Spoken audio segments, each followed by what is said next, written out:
Dan telah kita uraikan di pertemuan yang lalu bahwa nama Al-Fatihah bukan sekedar nama yang kemudian diberikan untuk memberikan isyarat bahwa surah ini adalah sebagai pembuka dalam mushaf Al-Quran dari urutan surah 114 surah itu, juga bukan sekedar surah pertama yang dibacakan dalam salat ketika kita bertakbir dan membaca iftitah kemudian membaca surah dalam Al-Quran, tapi juga dinamakan Al-Fatihah. Al-nya juga bermakna istighraq, yaitu mencakup makna-makna istimewa yang sangat luas, komprehensif, dan holistik. Banyak makna keistimewaannya. Bisa berarti asy-syifa, surah yang mengandung unsur pengobatan yang kesembuhannya langsung diberikan oleh Allah Subhanahu wa taala. Maka ketika diberikan nama asy-syifa, bukan sekedar kita ketahui, tapi fungsinya kita terapkan dalam kehidupan saat Allah ujikan sakit kepada diri kita.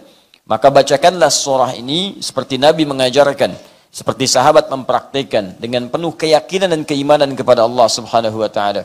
Maka penyakit yang sulit pun dicontohkan langsung di masa Nabi itu bisa sembuh dengan izin Allah Subhanahu wa taala. Surah ini juga disebut dengan surah As-Salah atau surah Al-Hamdu karena dengan bacaan surah ini dibenarkan salat seseorang, bahkan menjadi rahasia dalam salat ketika membaca surah ini. Seperti kita terangkan di pertemuan lalu, rahasia salat, rahasia Al-Fatihah, kenapa disebut dengan surah As-Salah, bahkan disebut dengan surah Al-Hamdu. Bukan sekedar surah ini dibacakan dalam salat saat kita berdiri, tapi ada rahasia yang tercantum dalam hadis qudsi ketika Allah menyampaikan qasamtus salahu baini wa baina 'abdi 'ala nisfain wa li 'abdi ma sa'al. Aku telah bagi salat menjadi dua bagian, antara aku dengan hambaku masing-masing punya hak dan kewajiban. Kalau hambaku benar menunaikan kewajibannya, maka apapun yang dia minta saat salat itu aku akan kabulkan. Jadi fungsi salat itu bukan sekedar ibadah yang ditunaikan, tapi di situ ada janji Allah untuk mengabulkan doa-doa yang disampaikan. Karena itu dalam kitab-kitab fikih baik yang klasik, ya, klasik salafan dan kontemporer khalafan, yang dulu dan yang sekarang, as-salatu tu'na biha ad-du'a. Salat itu dipahami juga dengan doa. Jadi kalau Anda baca kitab-kitab fikih, maka kalimat pertamanya as-salat fil lughati ad-du'a. Salat menurut bahasa maknanya doa. Kenapa disebut dengan doa? Karena semua bacaan-bacaan dalam salat itu isyarat dan isinya menunjuk kepada doa. Takbir sudah doa, iftitah doa. Ternyata Al-Fatihah pun doa, sampai kita mau salam isinya doa. Jadi kalau Anda banyak berdoa dalam salat, coba cek berapa banyak bagian yang dikabulkan. Nah, saat kita berdiri di Al-Fatihah itu ada hadis qudsi khusus akan mengabulkan apa yang kita minta jika benar bacaan Al-Fatihah kita. Dari mana taunya? Dari hadis qudsi yang kita bacakan di pertemuan lalu. Idza qala al-'abdu, saat hamba mulai membaca alhamdulillahi rabbil alamin, alhamdulillahi rabbil alamin, qala Allah azza wa jalla, langsung dijawab oleh Allah kalimat itu. Jadi jangan sampai kita memiliki gambaran saat membaca Al-Fatihah dalam salat itu hanya bacaan biasa, langsung dijawab oleh Allah.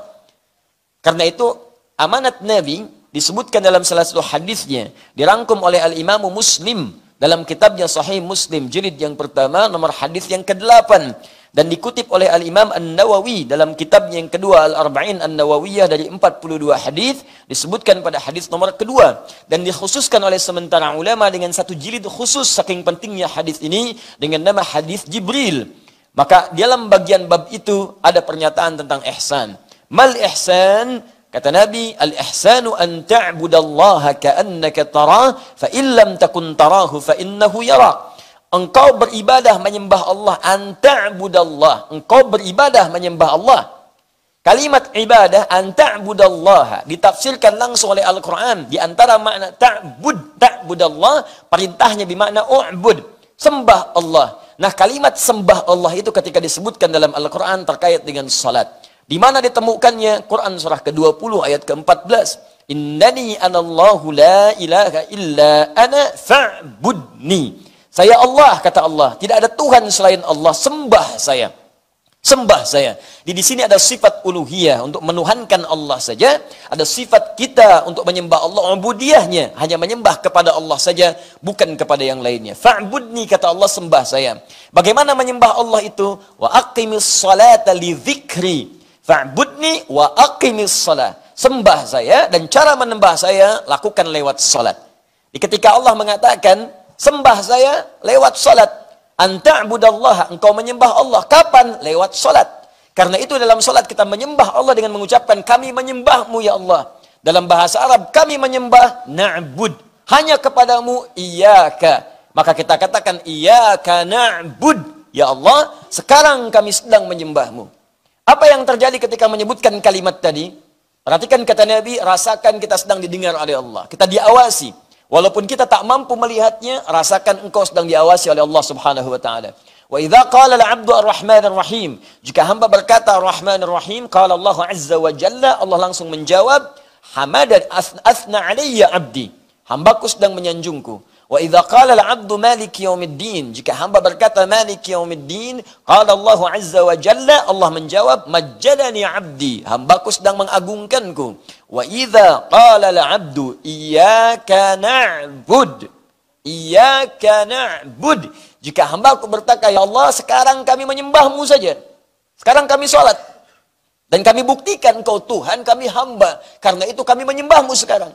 Wa iyyaka nasta'in, dan ya Allah kami hamba butuh pertolongan, kami punya masalah, butuh solusi, hanya kepadamu kami minta karena engkau satu-satunya Tuhan kami ya Rabb.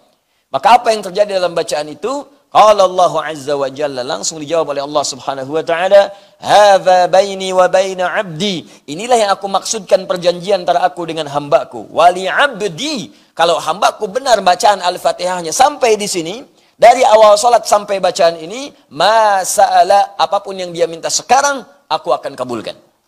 Apapun yang dia minta saat ini, aku akan berikan. Karena itulah di zaman-zaman dahulu, bahkan zaman dahulu kala, pada zaman dahulu kala, teman-teman sekalian, sejak zaman sebelum Nabi Muhammad SAW, salat itu dimanfaatkan oleh para nabi dan orang-orang soleh untuk bermohon kepada Allah Subhanahu wa taala. Karena itu Nabi Isa alaihi salam salat, Quran surah 19 ayat 31 sampai 33. Karena itu Nabi Ismail alaihi salam salat, Quran surah 19 ayat ke-55. Karena itu Nabi Zakaria salat, Quran surah ketiga ayat ke-38 sampai 39. Dan menariknya dalam berdirinya mereka memohon kepada Allah.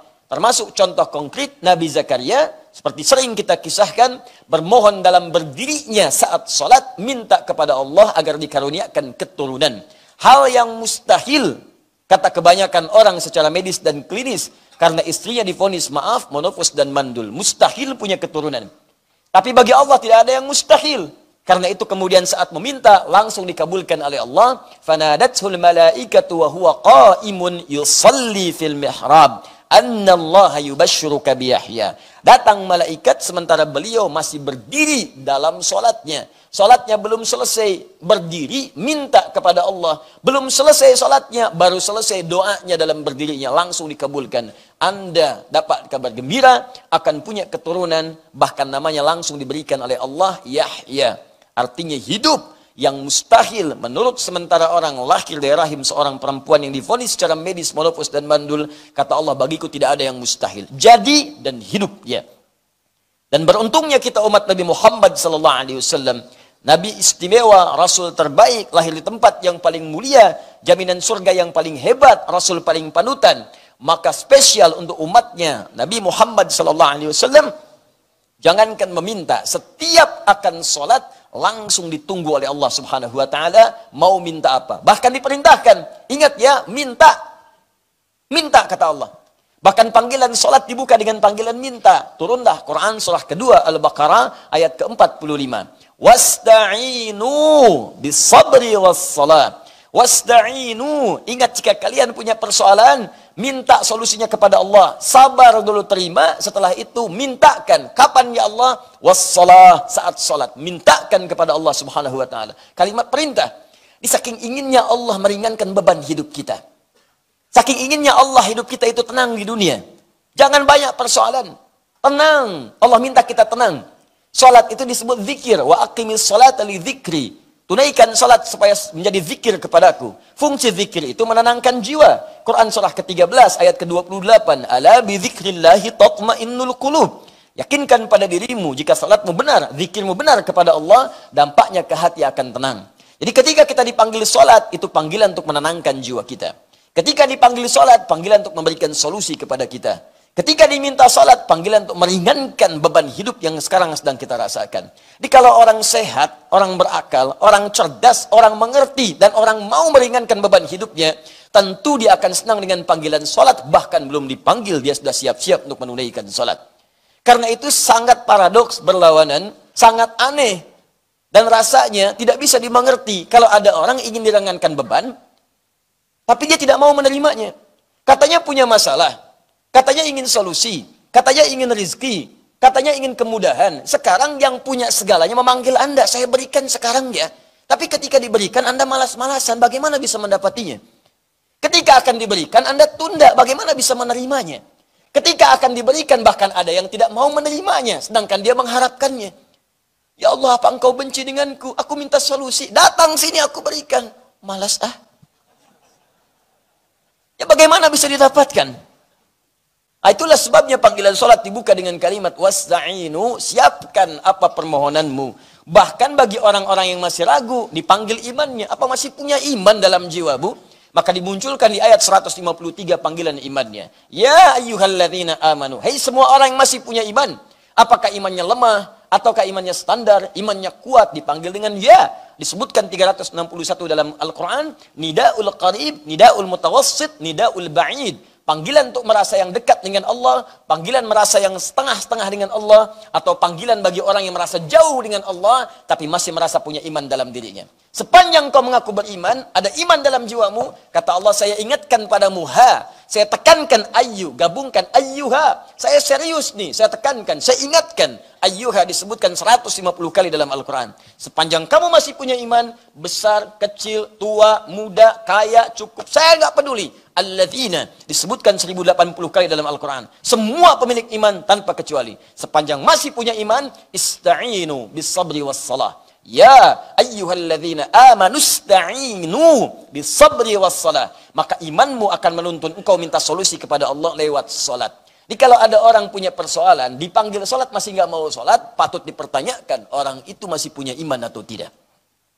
Karena itu bertakwalah kepada Allah Subhanahu wa taala ketika mendengar panggilan azan, yang harus kita hadirkan dalam benak kita bukan beban.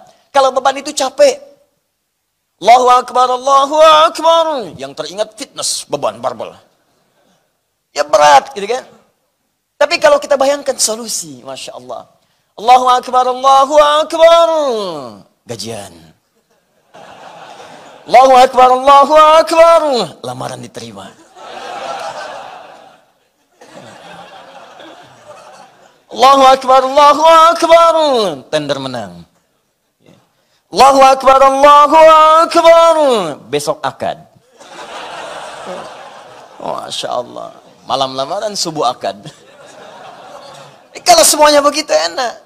Dan semua hal yang disebutkan tadi namanya falah. Falah, kemenangan, kedamaian, kebahagiaan, ketentraman, kejayaan, falah. Hayya 'alas shalah.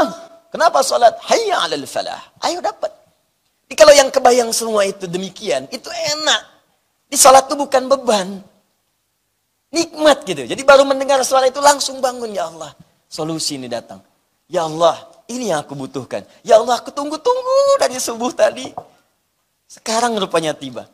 Ya Allah, aku tunggu-tunggu dari malam tadi ya Allah. Tapi kenapa aku nggak dengar azan ya Allah? Ketiduran rupanya. Nah, jadi kalau sudah seperti itu, orang-orang beriman itu akan menghafalkan waktu sholat. Hafal dia waktu sholat supaya merencanakan besok mau minta apa, nanti mau minta apa. Hafal. Makanya ciri orang beriman ketika disebutkan di Quran surah keempat An-Nisa ayat 103. Itu bukan sekedar dia senang sholat dan pasca sholat dia mengingat Allah, tapi dia juga mengetahui waktu-waktu sholat. فَإِذَا قَضَيْتُمُ الصَّلَاةَ فَاذْكُرُوا اللَّهَ. Maka jika engkau telah selesai menunaikan sholat, segera bergegas zikir kepada Allah. Ingat Allah, ingat Allah. Itu ciri keberhasilan sholat kita.